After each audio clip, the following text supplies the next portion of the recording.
जोहार दोस्तों, स्वागत है आप सभी का एग्जाम डी में। एग्जाम डी तैयारी एग्जाम की। दोस्तों, इस वीडियो लेक्चर में मैं आपको माइनर पेपर हिस्ट्री का सिलेबस बताने जा रहा हूं। तो यूजी सेमेस्टर 3 के जो भी स्टूडेंट हैं और जिन्होंने माइनर पेपर में हिस्ट्री लिया है, उन सभी को ये वीडियो लेक्चर पूरा देखना चाहिए ताकि वे सिलेबस को समझ सकें। और ये इंग्लिश में है और मैं इसको हिंदी में समझाने जा रहा हूं ताकि हिंदी मीडियम और इंग्लिश मीडियम दोनों ही बच्चों को ये सिलेबस समझ में आए। उनको क्या क्या चीज़ें पढ़नी है, किस तरीके से पढ़नी है, और एग्जाम डी आपको कौन कौन सी चीज़ों को प्रोवाइड करवाएगा, कौन कौन सी सुविधाएं देगा जिससे आप अपने इस सिलेबस को कंप्लीट कर सकें, वो भी आपको वीडियो के लास्ट तक में बता दिया जाएगा। तो वीडियो को पूरा देखिएगा और अच्छा लगे तो अपने दोस्तों में शेयर कीजिएगा ताकि उनको भी सिलेबस समझ में आए। तो बिना देरी किए हम लोग चलिए इसको स्टार्ट करते हैं। यहाँ पर आप देख सकते हैं लिखा है Kolhan university Chaibasa 4 year undergraduate program FYUGP history. MN1B का मतलब होता है माइनर पेपर सेमेस्टर 3 के लिए। क्रेडिट 4 है और ये है सेमेस्टर 3 के लिए। Minor paper from vocational studies 1B, history of India from the earliest time to 650 AD। तो आपका पेपर का नाम क्या हो गया? History of India. पेपर का नाम क्या हो गया? History of India. ठीक है, हिस्ट्री ऑफ इंडिया। आप इसे कॉपी में नोट कर लीजिए, history of India from earliest times to 650 AD। और हिंदी वाले लिखेंगे भारत का इतिहास प्राचीन समय से लेकर 650 ईस्वी तक। क्लियर हो गया? भारत का इतिहास प्राचीन समय से लेकर यानी शुरुआत से लेकर 650 ईस्वी तक। तो ये मैंने हिंदी इंग्लिश दोनों में बता दिया। अब मैं इसके यूनिट को बताने जा रहा हूं। जो यूनिट इंपॉर्टेंट है उसको भी मैं बताऊंगा ताकि आप लोग उसे नोट करके रखिए और जब पढ़ेंगे तो आपको वो सुविधा होगा। तो पहले शुरुआत करते हैं यूनिट 1 से। इससे पहले मैं आपको सभी यूनिट को एक बार जो है अपर व्यू में आपको दिखा देता हूं। एक बार ऊपर इसको देख लेते हैं। यूनिट 1 में आपका हड़प्पन सिविलाइजेशन है। यूनिट 2 में वैदिक एज है। यूनिट 3 में development from 6 to 4th century BC है। यूनिट 4 में आपका मौर्यन एज है और 5 में पोस्ट मौर्यन एज है और 6 में गुप्ता एज है और 7 में पोस्ट गुप्ता पीरियड है। यानी कि आप समझिए कि टोटल 7 यूनिट हैं। माइनर पेपर में कितने यूनिट हैं? टोटल 7 यूनिट हैं। और 7 यूनिट को इस तरीके से क्रोनोलॉजी में सजाया गया है कि आपको भारत के इतिहास का पूरा क्रोनोलॉजी समझ में आ जाएगा। अब ये क्रोनोलॉजी का मतलब होता है कि किस तरीके से जो समय काल के अनुसार जो है इनको सजाया गया है ना, वही क्रोनोलॉजी है। इसको हम लोग काल अविधि या जिसको हम लोग बोल सकते हैं कालक्रम भी बोल सकते हैं। तो सबसे पहले हम लोग देखते हैं यूनिट 1 में हड़प्पन सिविलाइजेशन है। और हड़प्पन सिविलाइजेशन में आपको 3 पॉइंट है, 1 2 3। ठीक है, तो पहला पॉइंट आपका है origin, distribution, town planning and structure of major site. मतलब हड़प्पा सभ्यता की शुरुआत कैसे हुई उसको बोलते हैं ओरिजिन। हड़प्पा सभ्यता कैसे फैला इसको बोलते हैं डिस्ट्रीब्यूशन। और हड़प्पा सभ्यता में शहर की जो नियोजन नीति थी, जो प्लानिंग थी, वो कैसी थी उसको बोलते हैं town planning and structure of major site. Major site का मतलब क्या होता है? स्ट्रक्चर ऑफ मेजर साइट का मतलब होता है जो प्रमुख क्षेत्र पाए गए, जैसे कि हड़प्पा, मोहनजोदड़ो, राखीगढ़ी, कालीबंगा, लोथल, ये सारी चीजें मेजर साइट्स हैं। तो इन पर आपको जानकारी होनी चाहिए। सेकंड में आप देखिए एग्रीकल्चर, टेक्नोलॉजी, क्राफ्ट, ट्रेड, इसके बाद रिलीजियस प्रैक्टिस। उस समय की कृषि कैसी थी, उस समय की तकनीक कैसी थी, उस समय की कला कैसी थी, उस समय व्यापार कैसे होता था, और उस समय कौन से धर्म को माना जाता था, ये आप पढ़ेंगे दूसरे बिंदु में। और तीसरे में आपका है डिक्लाइन ऑफ द सिविलाइजेशन। इसका अंत कैसे हुआ, किस प्रकार यह समाप्त हो गया। अगर आपने 12वीं की पढ़ाई, सेमेस्टर 1 की पढ़ाई या 2 में इतिहास को लिया था तो आपको अधिकतर चीजें समझ में आ गई होंगी अभी तक, और आपने सब पढ़ भी लिया होगा। लेकिन जो पहली बार देख रहे हैं हड़प्पन सिविलाइजेशन, या फिर आपने जैसे तैसे 10वीं 12वीं में पढ़ाई की होगी, आपको उतना खास उस पर उस समय ध्यान नहीं गया था, तो अभी आपको यह समझना, शुरुआत समझना चाहिए। ठीक है, तो हम जो है एग्जाम भी आपको हड़प्पन सिविलाइजेशन पे जो है हेल्प करेगा। आप उसके वीडियो लेक्चर जब आएगा तो उसको आप देखिएगा। ठीक है। और आपको हड़प्पन सिविलाइजेशन पर आप में से कितने बच्चों को जो है वीडियो लेक्चर चाहिए वो लोग कमेंट कीजिए, ठीक है। जिस कमेंट या वोट ज्यादा होगा उसी पर जो है वीडियो लेक्चर पहले बनाया जाएगा। हड़प्पन सिविलाइजेशन पर अगर वोट ज्यादा आता है तो इसको पहले बनाया जाएगा, अगर वैदिक एज आता है तो वैदिक एज को पहले, या फिर आपका बुद्धिज्म जैनिज्म आता है, मौर्यन एज आता है, गुप्ता पीरियड आता है, तो उस सबको बनाया जाएगा, ठीक है। तो आपको कौन सा पॉइंट में ज्यादा दिक्कत है आप उसको जो है कमेंट कीजिएगा। आते हैं दूसरे पॉइंट, दूसरे यूनिट पे। सेकंड यूनिट आपका क्या है? तो सेकंड यूनिट आपका है वैदिक एज यानी वैदिक काल। तो society, economy, polity and religion as reflected in the Vedic literature, ठीक है। तो देखिए यहाँ पर आपको हड़प्पा के बाद वैदिक माना जाता है कि वैदिक काल की शुरुआत हुई थी। उससे पहले जब हड़प्पा सभ्यता की खोज नहीं हुई थी तो उससे पहले यही माना जाता था कि वैदिक युग ही शुरुआत है भारत के इतिहास का, भारत की इतिहास वहीं से शुरू हुई थी। लेकिन 1921-22 में जब अंग्रेजों ने खोज निकाला कि हड़प्पन सिविलाइजेशन क्या था, भारत में भारत का ये इतिहास था, तब पता चला कि नहीं, वैदिक युग से पहले भी एक सभ्यता थी जिसका नाम था हड़प्पन सिविलाइजेशन यानी हड़प्पा सभ्यता, और उसके बाद वैदिक सभ्यता आई, ठीक है। तो वैदिक सभ्यता को जो पहले समझा जाता था वो अब सेकंड नंबर पे आ गई, फर्स्ट में हो गया हड़प्पन सिविलाइजेशन। तो एकदम उसी क्रोनोलॉजी में आपको पढ़ना पड़ेगा, ठीक है। तो वैदिक एज मतलब होता है वैदिक काल में जो समाज था वो कैसा था, सोसाइटी है ना, उस समय की आर्थिक या अर्थव्यवस्था कैसी थी, इकोनॉमी, उस समय का जो राजनीतिक था वो कैसा था, उस समय धर्म कौन सा था, ठीक है। इन द वैदिक लिटरेचर, वैदिक लिटरेचर क्यों कहा गया आप इसको ध्यान रखिए। अभी तक जितने भी सबूत या जितने भी आर्कियोलॉजिकल एविडेंस, जिसे पुरातात्विक स्रोत बोलते हैं, मिले हैं, तो वैदिक युग की वैसी चीजें नहीं मिली है पुरातात्विक स्रोत जितना हड़प्पा सभ्यता की मिली है।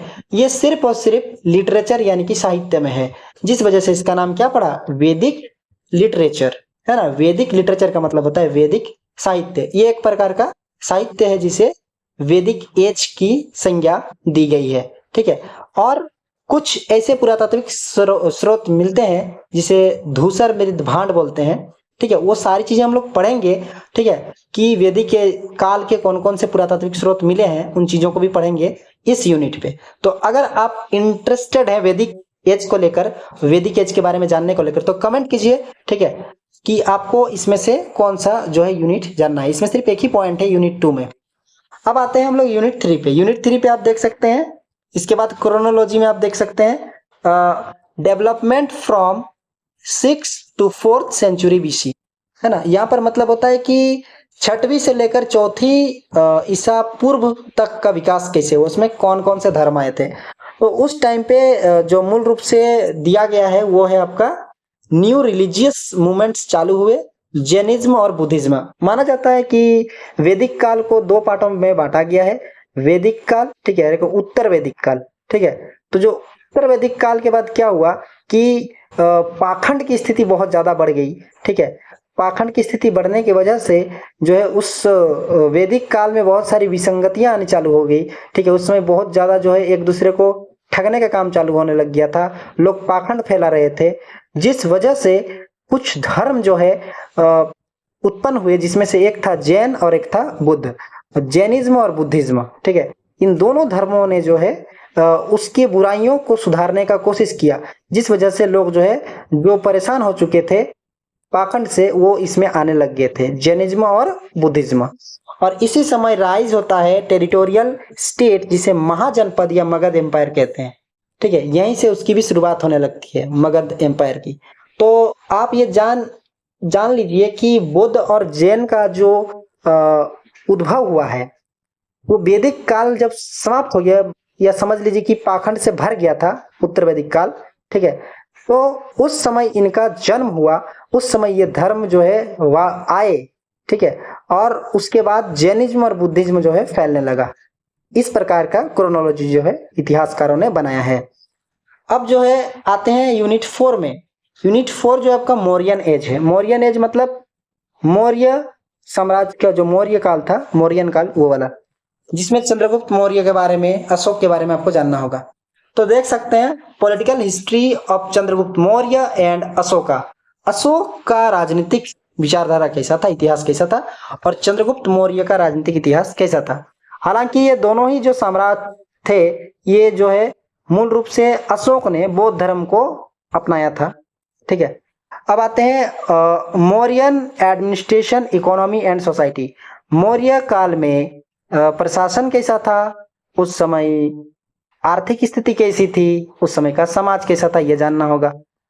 आर्ट एंड आर्किटेक्चर, उस समय कला कैसा था, और जो उस समय की जो बिल्डिंग वगैरह बनते थे जिसका हम लोग आर्किटेक्चर बोलते हैं, ठीक है, बिल्डिंग या कहीं महल वगैरह, ठीक है, स्थापत्य कला था, वो कैसा था। और इसके बाद किस कारण से ये डिक्लाइन हो गया, डिक्लाइन ऑफ मौर्यन एम्पायर, ये एम्पायर कैसे समाप्त हो गया। तो ये यूनिट 4 में पढ़ेंगे चार्ट 2। ठीक है, अगर आप मौर्यन एज को लेकर इंटरेस्टेड है तो आप इस पर जो है कमेंट कीजिएगा कि यूनिट 4 आपको पढ़ना है। अब यहाँ पर आते हैं हम लोग यूनिट 5 में। यूनिट 5 में क्या हुआ, अब देख सकते हैं कि मौर्य काल जब समाप्त हो गया तो मौर्य साम्राज्य समाप्त होने के बाद उसके बाद नए राजा आने चालू हुए, जिसमें से आए शुंग, सातवाहन, कुषाण, और इनके पॉलिटिकल अचीवमेंट, इन्होंने कौन कौन सी राजनीतिक उपलब्धियां हासिल की। ठीक है, आपको याद यह चीज पता होगा कि शुंग ने जो है मौर्य साम्राज्य का अंत कर दिया और शुंग वंश की स्थापना की। सातवाहन, कुषाण, ये सब उसके बाद आए। और यहाँ पर जो है आपको उस समय की शुंग, सातवाहन और कुषाण के समय की आर्थिक स्थिति कैसी थी, सामाजिक, सांस्कृतिक, कला या फिर स्थापत्य कला कैसी थी, उसके बारे में जानना होगा। फिर संगम एज के बारे में, संगम साहित्य के बारे में, संगम समाज के बारे में, उस समय की संस्कृति के बारे में आपको जानना होगा। तो ये आपका हो गया यूनिट 5। अब आते हैं यूनिट 6 पे। ठीक है, यूनिट 6 पे क्या है, गुप्ता एज, मतलब गुप्त काल। ठीक है, गुप्त काल को हमारे भारत के इतिहासकार स्वर्ण काल मानते हैं। तो आप समझिए कि कई बार अगर क्वेश्चन आता है कि किसके शासन को भारत का स्वर्ण युग कहा गया, तो गुप्त काल को भारत का स्वर्ण युग कहा गया, ऐसा भारत के इतिहासकार मानते हैं। तो यहाँ पर जो है इंपेरियल गुप्ता, समुद्रगुप्त एंड चंद्रगुप्त द्वितीय। आप देखिएगा ना, एक चीज आपको कॉमन दिखेगा, मौर्य काल में चंद्रगुप्त मिलेगा, यहाँ भी चंद्रगुप्त, ये देखिए, लेकिन वो चंद्रगुप्त मौर्य है, ये चंद्रगुप्त द्वितीय है। तो ये समुद्रगुप्त, चंद्रगुप्त लोग गुप्त वंश का है। ठीक है, गुप्त administration, social and economic changes, उस समय प्रशासन कैसा था, समाज कैसी थी, और आर्थिक बदलाव कौन कौन से होते थे। इसके अलावा गुप्त art, architecture and development of science and technology, उस समय की जो गुप्त कला कैसी थी। इसके अलावा गुप्त आर्किटेक्चर कैसा था, आर्किटेक्चर मतलब स्थापत्य कला, महल वगैरह कैसे बनते थे, मंदिर वगैरह कैसे बनते थे, और विकास कैसे हुआ साइंस और टेक्नोलॉजी का, और किस प्रकार ये गुप्त वंश जो है, गुप्त साम्राज्य खत्म हो गया, डिक्लाइन ऑफ द गुप्त एम्पायर। इसके बाद आता है पोस्ट गुप्त पीरियड। ठीक है, इसके बाद किसका शासन आता है, हर्षवर्धन का। Harshvardhan political system and administrative institution. ठीक है, तो हर्षवर्धन का जो राजनीतिक प्रणाली थी वो कैसा था, और उस समय का प्रशासन कैसा था। और इसी में आपको चालुक्य और पल्लव के बारे में पढ़ना होगा। ठीक है, Chalukya, Pallava, polity, society and economy. Chalukya और पल्लव वंश जो है आप इनके बारे में पढ़ेंगे। ठीक है, और उस समय, उनके समय में, उस समय राजनीति और उस समय की सामाजिक स्थिति और आर्थिक स्थिति कैसी थी उसके बारे में पढ़ेंगे। तो जैसा मैंने आपको बताया कि एक जो क्रोनोलॉजी है वो आपका हड़प्पा से शुरू होता है। हड़प्पा के बाद वैदिक एज, उसके बाद आपका आता है जैन बुद्ध, उसके बाद आता है मौर्यन एज जिसमें अशोक के बारे में, चंद्रगुप्त मौर्य के बारे में, फिर पोस्ट मौर्यन में आपको शुंग, सातवाहन और कुषाण के बारे में, गुप्ता एज जिसे भारत का स्वर्ण काल मानते हैं इतिहासकार, उसमें समुद्रगुप्त, चंद्रगुप्त के बारे में पढ़ना होगा, और पोस्ट गुप्त पीरियड में आपको हर्षवर्धन, चालुक्य और पल्लव के बारे में पढ़ना होगा। ये पढ़ लीजिएगा तो आपका माइनर पेपर कंप्लीट हो गया। हालांकि उतना डीप में नहीं जाना, लेकिन फिर भी आपको बेसिक पता होना चाहिए।